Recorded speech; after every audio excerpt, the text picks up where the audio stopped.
step into one of the most haunting real-life true crime cases from California. This documentary takes you deep inside the life of Catina Rose Salarno, a young woman full of promise whose story was cut short in a shocking way that shook an entire community. We follow the events step by step, her biography, the tragic night, the police investigation, the courtroom drama, and the aftermath that left a lasting mark on her family, friends, and fellow students. Through carefully researched details, expert narration, and a gripping documentary tone, you'll discover how the investigation unfolded, what evidence pointed to the prime suspect, and how the trial exposed the dangers of obsessive behavior.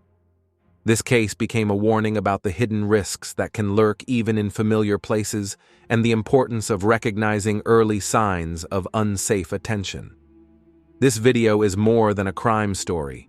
It is a journey through the justice system, a reflection on resilience, and a reminder of why true crime continues to captivate and caution us. Stay with us until the end for the full picture of a case that shaped awareness around personal safety and justice.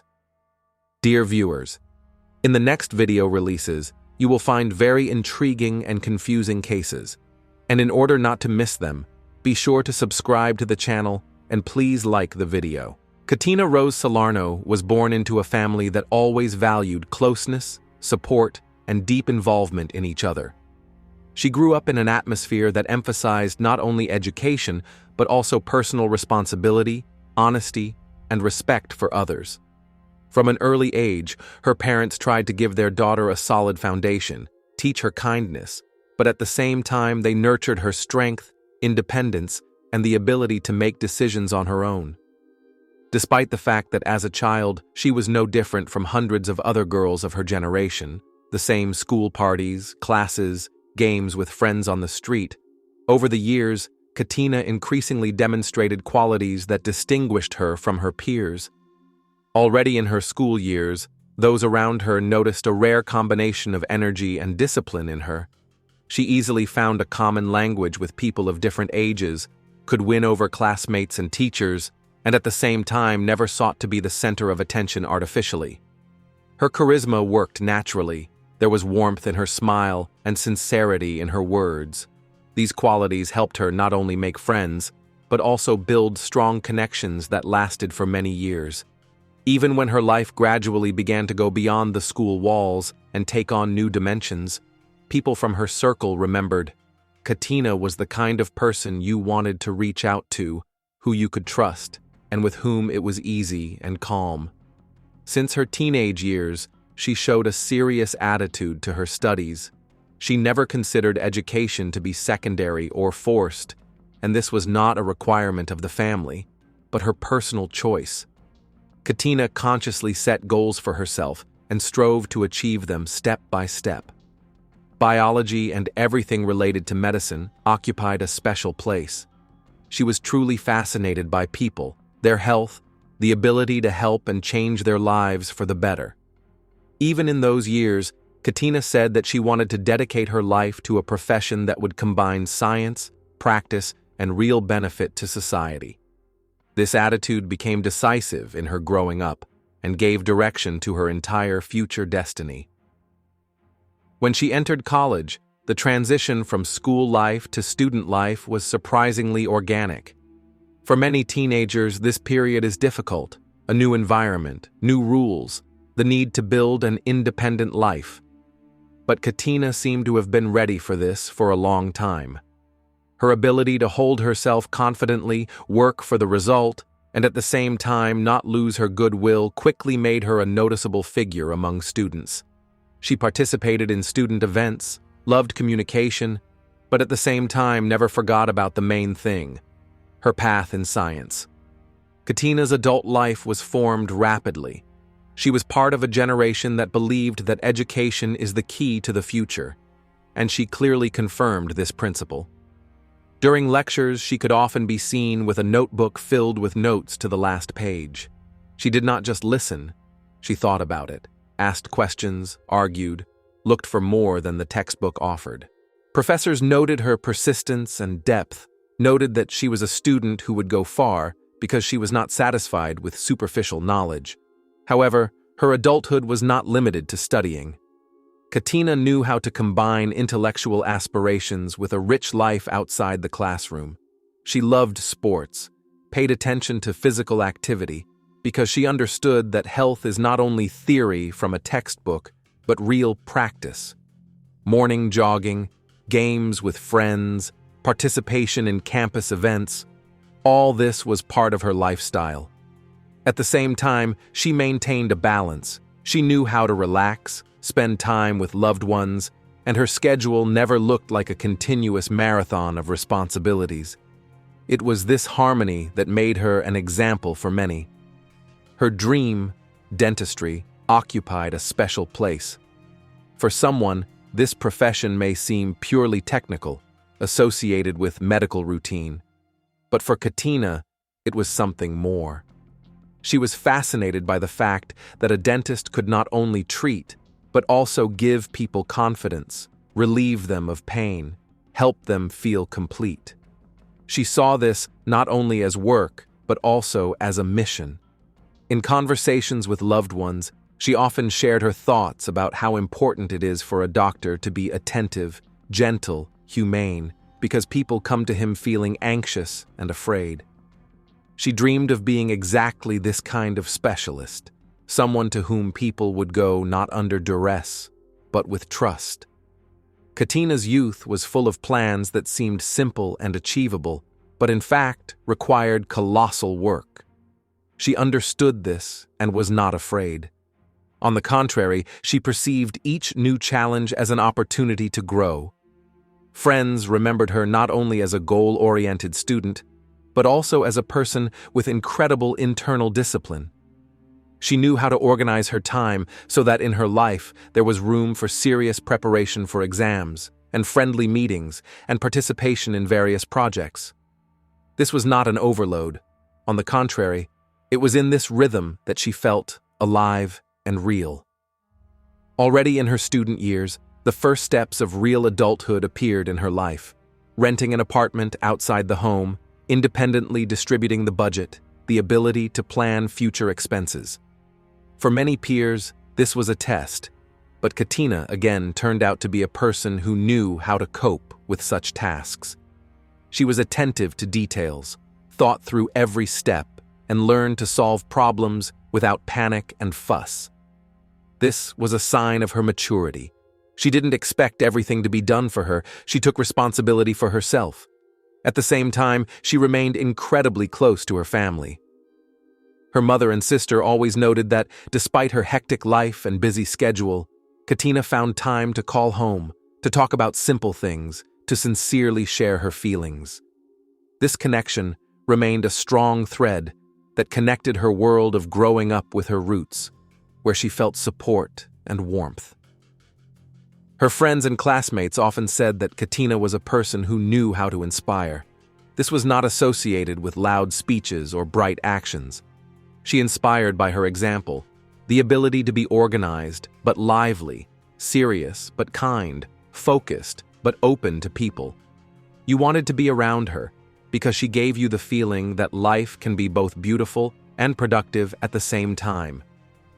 This is how her adult life was formed, rich, full of aspirations, with clear goals and great potential. Catina Salarno had no illusions. She knew that everything would have to be won through hard work. But that was precisely what inspired her. Every day was a step towards the future, which she built with faith in her own strength and in the fact that hard work and honesty can change reality. Saturday night, September 15th, 1979, began quietly for students at Pacific University in Stockton. It was the first month of the new school year, and most students were spending time in their dorms or hanging out with friends. The campus streets were lit by streetlights, and the sounds of late-night conversations and televisions could be heard from the windows of the dorms. Dorm guards were checking rosters, and university security was recording the usual minor incidents: lost keys, noise complaints, requests to check the parking lot. Catina Rose Salarno followed her usual routine that day. She ate dinner in the dining hall, chatted briefly with her roommates, and collected her school papers in a folder. Around 8 o'clock in the evening, she decided to leave the dorm. Her roommates noted that Catina looked calm, without any signs of alarm. She was wearing a light jacket, jeans, and a shoulder bag. She left alone, heading across the courtyard toward the parking lot. Several students saw her at that moment. They later described her confident gait and the fact that she was holding a folder in her hands. After that, her trail goes cold. At first, no one paid attention to her absence. The young people were often late. Some went to the library, others to see friends or to a meeting in the city. But by 10 o'clock in the evening, the neighbors noticed alarming details. Catina's bed remained untouched. The things she usually took with her at night were not in the room, and the phone continued to ring. Her mother called, but she never received an answer. Catina usually never ignored calls from home. At 10:45 p.m., the neighbors, worried about her absence, decided to call the campus security control room. The duty officer recorded a message. The student did not return to the dormitory, does not answer calls. He clarified the signs: height, clothes, exit route. According to protocol, the security began an initial patrol of the territory. The duty patrol checked the library, the student cafe, academic buildings, and gyms. The girl was nowhere to be found. At 11:40 p.m., the security dispatcher decided to report the situation to the Stockton police. The call was classified as a possible missing student. The first patrol was dispatched. 2 officers arrived at the university at midnight. The first thing they did was question her roommates. The girls gave a detailed account. Catina left the building around 8 in the evening, looked calm, and did not mention plans to stay late. The police recorded the time. Then the officers questioned the students who had seen her in the parking lot, but no one could say where exactly she was heading. After the questioning, the police organized a search on campus. The officers used flashlights, checked the courtyards, parking lots, and all illuminated and dark areas. It became clear to the officers that they would not find the girl by simply walking around.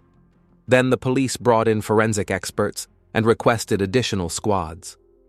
It was decided to expand the search beyond the campus. At this time, one of the officers noticed several sheets of paper on the asphalt. They were covered in dirt. Some of the pages were torn. It turned out to be a notebook with notes on biology. It was later established that it belonged to Catin. The discovery changed the course of the search. If at first the officers assumed that the girl could have stayed with friends, then after finding her personal belongings, it became obvious that the situation was serious. The area where the papers were found was cordoned off, portable floodlights were installed, and a group was called in to collect evidence. At 1 in the morning, the search continued within a radius of several blocks. The police questioned drivers, passers-by, and students returning from the city. Most saw nothing. But several witnesses reported a muffled noise or scream around 9 in the evening. No one gave an exact time or direction. At this time, the atmosphere in the dormitory became increasingly tense. Catin's neighbors and friends were waiting for her return. Students were gathering in the hall, discussing what was happening. Some talked about a possible accident, others about an attack. Police tried to contain the spread of rumors, but anxiety on campus grew. At 1:50, a group of officers combing the vacant lot behind the university discovered a trail of footprints. They led from the paved road towards an overgrown area of land. A piece of cloth and another piece of paper were found nearby. Everything indicated that the girl had left the illuminated area and headed into a dark area. The police expanded the search sector. They illuminated the vacant lot with floodlights. Bushes and tall grass made movement difficult, so the group moved slowly, checking every meter. At 2:40, the floodlight picked out a silhouette. A motionless figure was lying on the ground behind a low fence. The police came closer and confirmed it was a girl. The clothes and hair matched the description of Catina Rose Salarno. She was face down, with things and signs of a struggle scattered nearby. The sector was immediately cordoned off. The coroner and forensic experts were called to the scene. The area was closed to outsiders. All hopes for a successful outcome disappeared. When Catina Rose Salarno's body was found in a vacant lot near the Calt Paula campus, that September evening in 1985, the investigation immediately received all the signs of a tragedy that required the most thorough investigation. The girl had died from a gunshot wound to the head, and this circumstance changed the tone of the entire operation. It was not an accident, but a targeted and brutal murder. Already in the first hours, the police understood. The life of a student was at stake, and the culprit had to be found as quickly as possible. The crime scene was examined with extreme caution. On the ground next to the body, there were personal belongings of the victim, some of them scattered, as if at the time of the attack she had tried to hold on to her bag or defend herself. The officers recorded every little detail: shoe prints, car tire prints on the wet ground, the position of the body. All this was entered into reports and photographed for subsequent analysis. The atmosphere was tense. There was a sense of silence in which only the investigators' commands and the clicking of cameras could be heard. Catin's body was taken to the city morgue. The forensic examination began in the morning. The experts determined that death occurred almost instantly. The shot was fired from a very close range, damaging the head. The forensic expert noted that there was almost no resistance. Catin did not have time to scream or take any action. This was confirmed by eyewitness testimony. No one heard any screams or a struggle, only a single sound, which some witnesses took for a sharp bang. For the investigation, this meant that the killer acted quickly and in cold blood. He knew what he was doing and was armed. The police concluded that the criminal had access to a firearm and was confident enough to use it in the immediate vicinity of the campus. Interviews of students and university staff began. Over 100 people were interviewed in 2 days. Several students claimed to have seen Catina in the parking lot on the evening of the tragedy. She was talking to a young man whose name they did not know. According to them, the girl looked tense, as if she wanted to leave, but the interlocutor was holding her back. Other witnesses mentioned a loud noise around 9 in the evening, but could not understand where it was coming from. These testimonies allowed them to outline the approximate time and place of the crime. Investigators began checking everyone who could have been in the area of the campus at that hour. Initially, the list of suspects was wide, but gradually, the circle narrowed. A young man named James Van Putten attracted special attention. He was known on campus. Several female students had previously complained about his persistent and obsessive behavior. He had already come to the attention of university security. On the day of the murder, several witnesses saw him near the parking lot where Catina was last seen. The police decided to check his alibi. James claimed to have been elsewhere on the evening of the tragedy, but witnesses indicated otherwise. Several people saw him talking to Catina and described the scene as tense. These statements became the first direct hints at his possible involvement. The investigation involved forensic experts in the analysis of the weapon. It was established that the bullet extracted from the victim's body belonged to a common caliber. This complicated the search, but left a chance. If James Van Putten had a registered weapon, or someone knew about his access to it, this could be the key. The police searched his home and car. The weapon was not immediately found, but attention was drawn to items of clothing. Microscopic traces of blood were found on a jacket seized during the search. Experts later confirmed this blood type matched Catina's. These results supported suspicions. In addition, partial fingerprints found on the victim's belongings matched James's prints, which were already entered into the database for previous offenses. Investigators assembled several links in the chain: the last person to see Catina alive, the lack of a convincing alibi, traces of blood on her clothes, fingerprints on her belongings, a well-known reputation on campus for obsessive behavior. To further consolidate the evidence, the police organized surveillance. For several days, James showed no overt signs of nervousness, but in conversations with friends, his behavior became suspicious. He avoided the topic of the tragedy and abruptly changed the subject when Catina's name was mentioned. When the results of the examinations were ready, investigators considered that there was enough evidence for an arrest. A decision was made to arrest James Van Putten. The operation took place in the morning, a few days after the murder. He was invited to the station, supposedly for a second interview. As soon as he entered, he was shown an arrest warrant. The officers acted calmly, without making noise. James did not resist, but according to those present, his expression changed the moment he realized that this was no longer a conversation, but a real accusation. The arrest was the culmination of the first days of the investigation. The news spread instantly throughout the city and the university. The man whom the police believe responsible for the death of Catina Rose Salarno had been found. For the victim's family, this was the first step toward the truth. For the students, it was an alarming sign that danger could lurk even in places where they felt safe. But ahead lay a long trial, where it would be decided whether James Van Putten's guilt would be proven definitively. The trial for the murder of Catina Rose Salarno began several months after her tragic death. Since the arrest of James Van Putten, public opinion had been running high. Cal Poly students and faculty, residents of the city, and even those who had never met Catina were waiting for the trial to bring closure and provide answers to agonizing questions. The day the courtroom doors opened for the first session, everyone knew that this would be a trial that would be watched not only in San Luis Obispo, but also far beyond its borders. The tension in the courtroom was incredible. Catina's parents and loved ones sat in the front rows, their faces expressing pain and fatigue.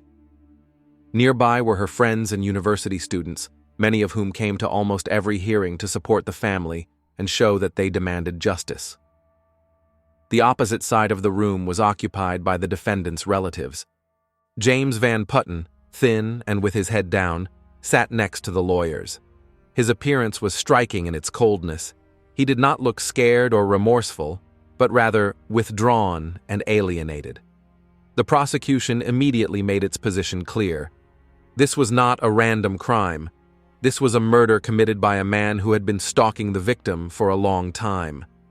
The prosecutor's opening statement was structured in such a way as to show the jury the full picture. From James's persistent and frightening attempts to approach Catina to the tragic evening when he shot her in the head. This death was not the result of a sudden conflict, the prosecutor said. It was the result of obsessive behavior that crossed the line and turned into a deadly threat. The defense, however, tried to shift the emphasis. The lawyers insisted that James and Catina allegedly had a friendly relationship, that he had feelings for her, and that the tragedy was the result of a personal conflict and not a premeditated murder. According to them, the situation in the parking lot was a spontaneous quarrel that got out of control. They claimed that the defendant had no intention of killing. He acted in a state of passion. However, each new piece of evidence presented by the prosecutors undermined these claims. Photos from the crime scene were shown on the stand in the courtroom. Catina's body, her personal belongings, shoe prints, tire tracks. The jury saw James's jacket, on which experts found traces of blood matching the victim's blood type. Forensic scientists explained the analysis method, confirming that the probability of error was excluded.